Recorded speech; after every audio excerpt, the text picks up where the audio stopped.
Hi, we're the Guilty Wanted, and we are flabbergasted to be here with you at Summerfest.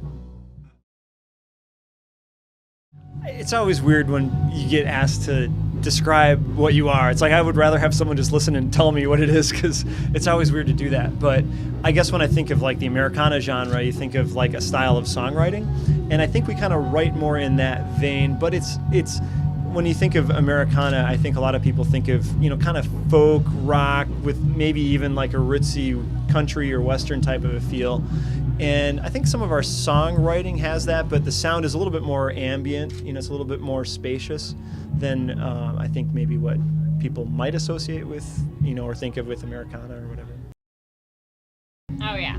Yeah, we're totally pumped to be back here. We were hoping we'd be able to come back for Summerfest, and I heard we were headlining. I freaked out. I'm like, oh my gosh. So we're super pumped. Yeah, it should be good.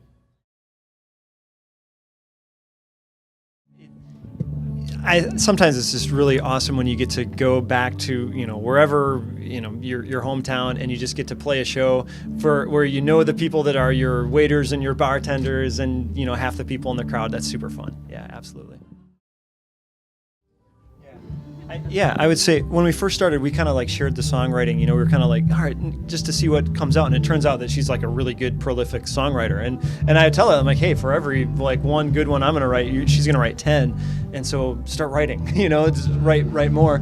But it all comes and it develops in a different way. Like sometimes Jesse will come up with a chord progression or something, and then we can build off of that. So it's just neat to see how things evolve.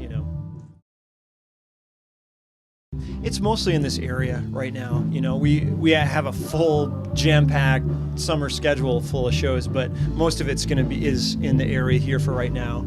I see a lot of bands that go out and do that. They start and they're like, we got to hit the road, and they go and they hit the road. And I've done that a little bit with other bands, and so have these guys.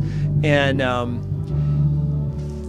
what I think are really focused on doing right now is let's write the best music that we can, and let's perform it in the best way that we can, and all that stuff comes at the right time if you need to. But with everything with social media and it's so much easier to get your music out than it was even 10 years ago, when it was really important to go hit the road and beat the streets. And so that landscape is changing a little bit. So